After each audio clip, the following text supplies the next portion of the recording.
might have seen Mamma Mia 2. Now I'm rocking the dungarees. So today we're going to be talking about why I struggled to tell people that I have cystic fibrosis and how I do it now. I was 23 when I first told people that I have cystic fibrosis.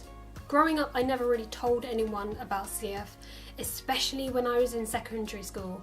When I was in primary school, it was a little bit of a laugh. The school nurse would come and give me my tablets in at lunchtime, and it would be a whole big sort of joke thing. I would hide behind my lunchbox or hide under the table, and all the people on my table would be in on it like, shh, don't tell her, don't tell her. So that was kind of in primary school. I didn't really open up about it too much then.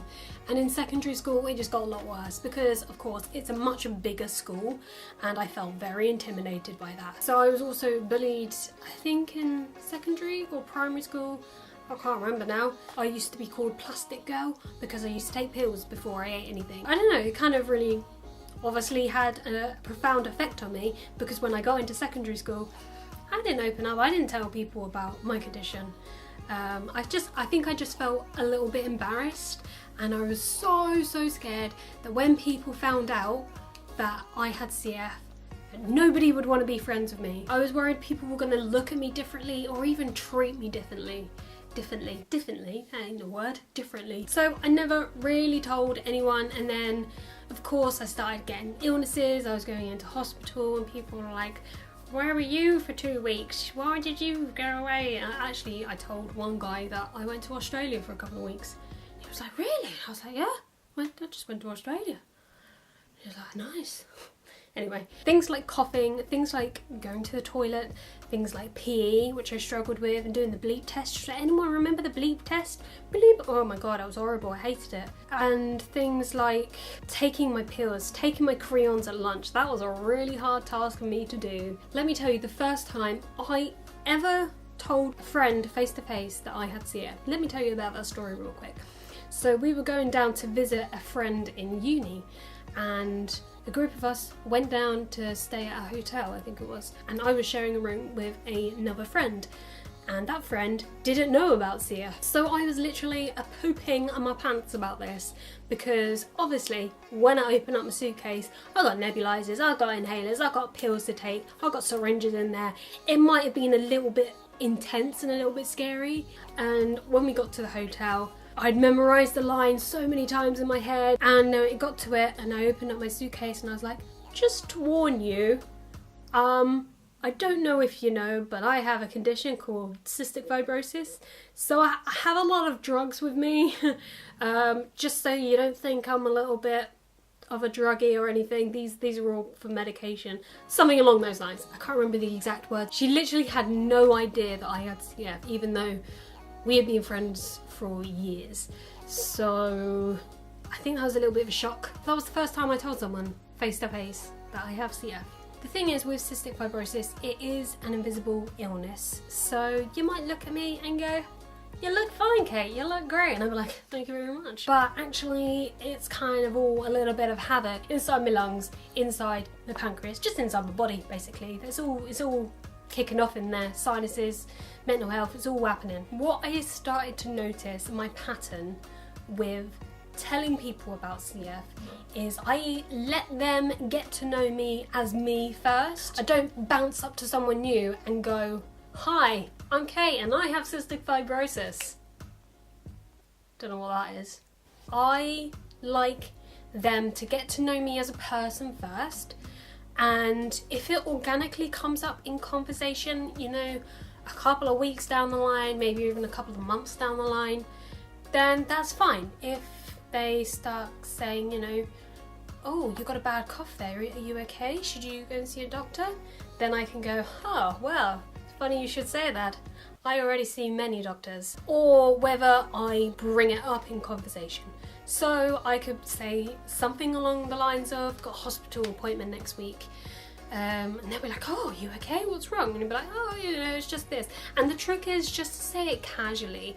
It's not to put a lot of pressure on it. It's not to be like, oh my God, it's a crazy condition. Oh my God. Yeah, you don't want to be going in and freaking them out with a lot of information about, oh, you know, it affects the lungs and it's progressive condition and all this sort of stuff. You don't really need to say all of that stuff. You just kind of want to say it casually and just be like, yeah, I got CF. It's cool. Some people might be like, oh, okay, cool.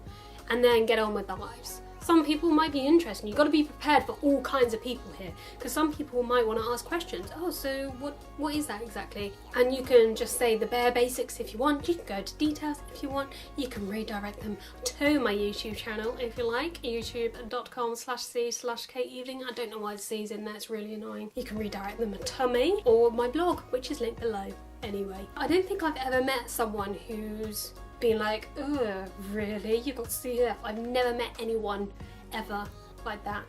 Contradictory to what my brain is telling me. That's just my brain going, that's not how it talks, is it? I don't know. Anyway, I've had a Barocca, now I'm like zooming. Barocca for the win. Anyway, so different types of people will react differently. Be prepared for everyone. For me personally, I actually like it when people ask me a little bit about it, because that's your take on it, your perspective on it. Because if they go and Google that stuff, then it's just going to be a general CF, it's not going to be specific to you. But I have found, like, since telling people that I have CF, if I have a coughing fit now, it's not as embarrassing as it would be if they didn't know, if that makes sense. For me personally anyway, because I know that they know that I have CF. For example, a couple of my customers, once I told them about CF, they understand that I have to go to a clinic appointment every 2 to 3 months. They understand that I have to go into hospital for IVs sometimes.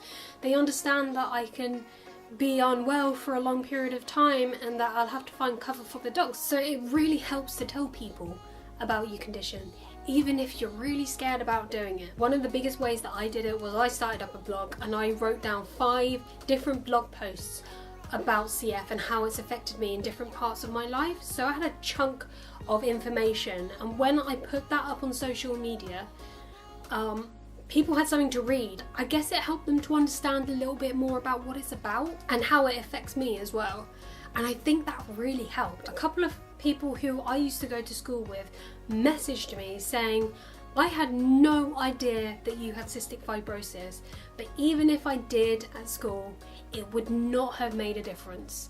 And for someone to say that to me, who was so scared and so afraid of opening up to people, it was phenomenal. It was incredible, and I was so grateful for that comment. I'm getting a bit emotional now here.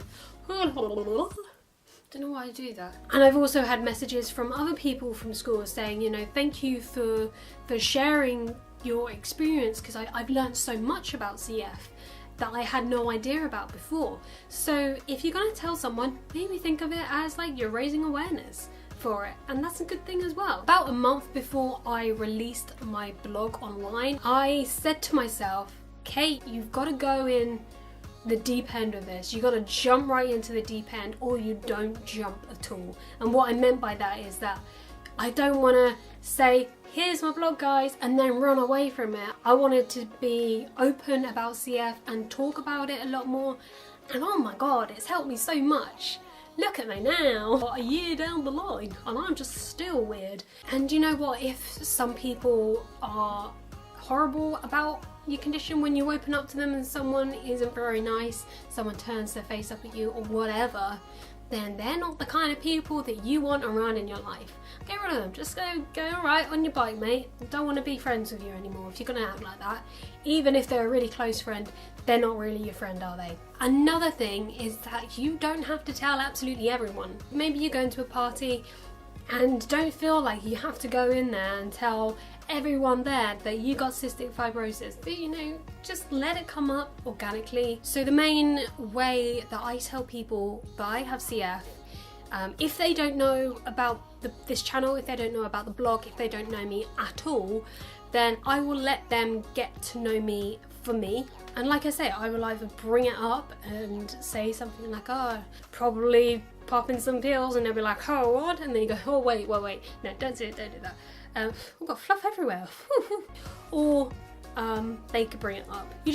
You gotta be prepared for all of the situations. That is how I tell people about cystic fibrosis.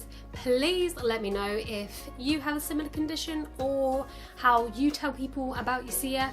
Drop a comment below, message me on any of my socials, they are all linked below. If you enjoyed this video, please give it a thumbs up and subscribe if you wanna, because I make new videos every single Wednesday, and I will see you in the next one.